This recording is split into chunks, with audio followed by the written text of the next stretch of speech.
Hallmarks of rock and roll culture is its ability to tee people off, and Skid Row singer Sebastian Bach certainly qualifies as a rock and roller in the time-honored mode. We visited Bach recently in the New Jersey home where he seldom has much time to reside these days, and here's the kind of guy we found him to be. With the hard rock acts of the 70s and 80s now growing somewhat long in the tooth, New Jersey's Skid Row, fronted by singer Sebastian Bach, has helped return the music to its snotty adolescent roots. The group was started in the mid-'80s with Bach, a Canadian who was working in Detroit at the time, joining in 1987. Skid Row's debut album went top 20 in 1989 on the strength of such teen-oriented hits as Youth Gone Wild and 18 and Life.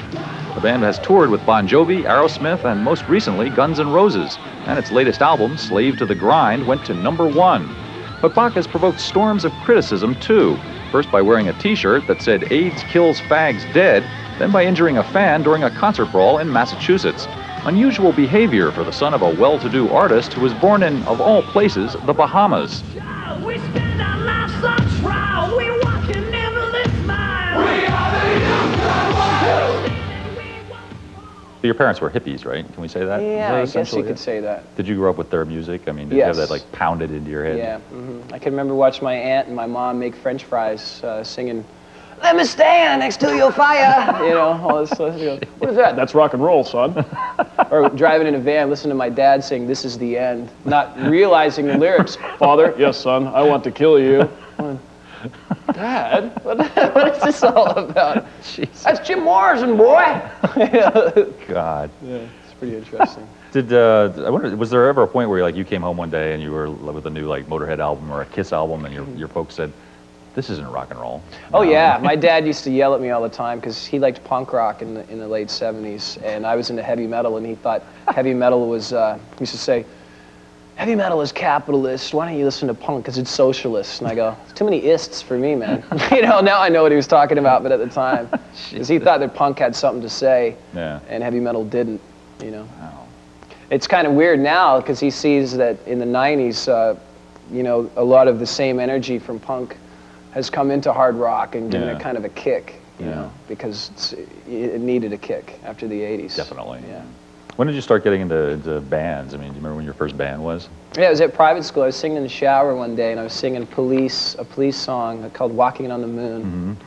And in the shower. Okay. Yeah, one of my buddies heard me, and he said, "Why don't you sing for our band?" And I go, "I never sang, you know, in front of, you know, people like rock and roll before, you know."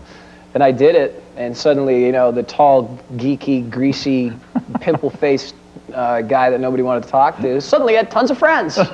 You know, I said, "Hey." It's a miracle. Yeah. You bought this idea. Oh, as soon as I did that, I knew that's what I wanted to do. We used to play bars and stuff. Nobody would sign us up there because Canada doesn't really sign heavy metal bands. But so I quit that band, and then when I was 16, I moved to Detroit. Real nice town. Which must have been very different. How long did you stay in Detroit? I got out of there pretty quick. Yeah, and I said, if that's what America's like, I don't, you know. But then I met these guys, and it was very cool. Were you supporting yourself all along? Yeah, I was singing beer commercials in Toronto. It Sounds Interchange, the studio. What kind of beer were you promoting? Schooner beer. It's a Canadian one. It sounds, "Schooner, eh? Can I have a beer? I gotta go out. I gotta go." But I used to do that. I thought it was you know, had a real good thing going there. Singing beer commercials, getting paid for it. Good bucks, right? Yeah, you do get paid quite a bit doing that. You could have made a career out of that. Yeah, maybe I still will. But yeah, that's what I was doing, and I was getting a lot of offers to join American bands at the time, but I was just really happy, so I didn't want to. And Skid Row sent me a tape, and I'm going, "Oh, man, I hope this really sucks," you know, because I don't want to leave doing this, right? Put it in, and I heard Youth Gone Wild, and I go, "Damn it, it's great!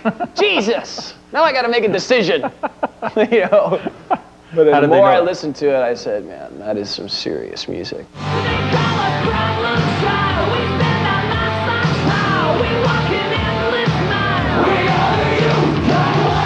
The guys in the band, you have to sort of work on your relationship, or has everything been pretty smooth? I mean, everybody understands that, you know, well, at the beginning, because of the way this music industry is set up, it's like, I'm sure people don't, you know, like rock fans don't realize this, but who's ever single gets released gets money, and who's don't doesn't get anything. That's fair, isn't it? You know, and all that. What we did with our second record, we said everybody is equal. Yeah. You know, and that way you focus more on the record as a whole and the band than you know, your own personal interests. So that took care of a lot of stuff, and the attention that I had got as a frontman, you know, at the beginning was kind of strange. But in what way? Well, just because, you know, they want to be in the front, you know, obviously, you know. But, you know, I think every band goes through that. Yeah. Had you ever met a guy named Rachel before? Not a guy. No, I hadn't. What sort of name is that? A girl's name. Well, I call him Sophia Loren sometimes. But why is he named Rachel? I've never been I don't know, but it was out. really cool because when I heard their tape and they sent it to me, you know, they put a phone number in there and I called him up and I said, "What's your name?" He goes, "Rachel Bolin." I go, "Wow, heavy name." You know, Sebastian Bach, Rachel Bolin. Baching and bowling, rocking and rolling. I can see it now, you know. Just another name. Huh? But no, he's very into punk and Mark Bolan. Monkey business, monkey business, ain't your business. Monkey business, monkey business, ain't your business.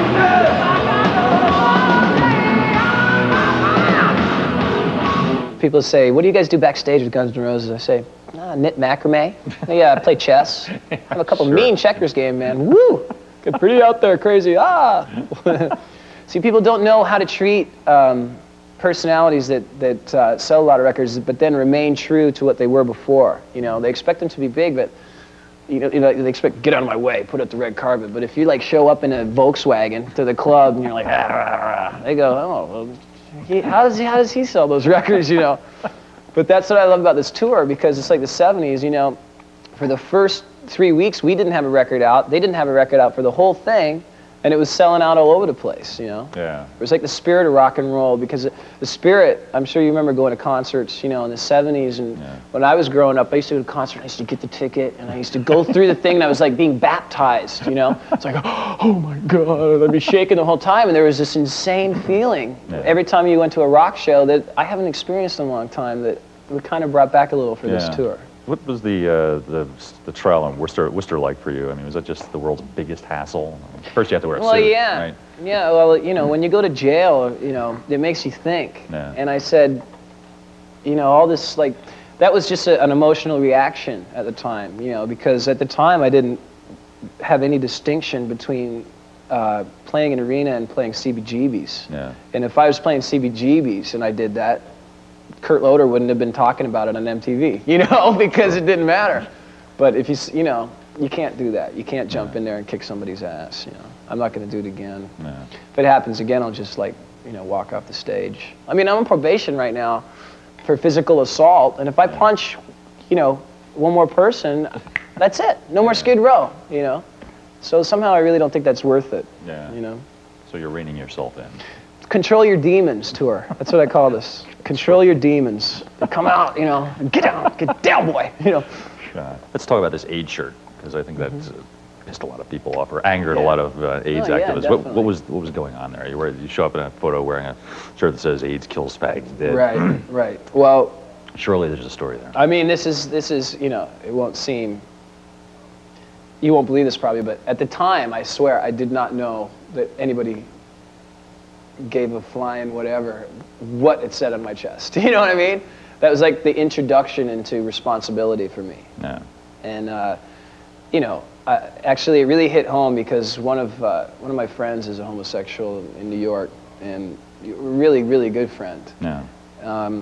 And he just let me know exactly what it meant to him, that shirt, and I felt like, you know, Fred Flintstone in Mr. Slate's office. Whoop! I shaking down in the chair. What, did he call you up and explain that? Like, no, this is he really got bad? me backstage, and he was mad. You know, and he had every right to be, because a lot of his friends died, and that's not cool making fun of that. Yeah. You know? Where did the shirt come from? So, it was thrown to me on stage. I didn't even know what it said. I put it on, and I said, it's sort of, you know. So it doesn't represent your sympathies along. No, I mean that's, you know, there's nothing funny about death. I already said that.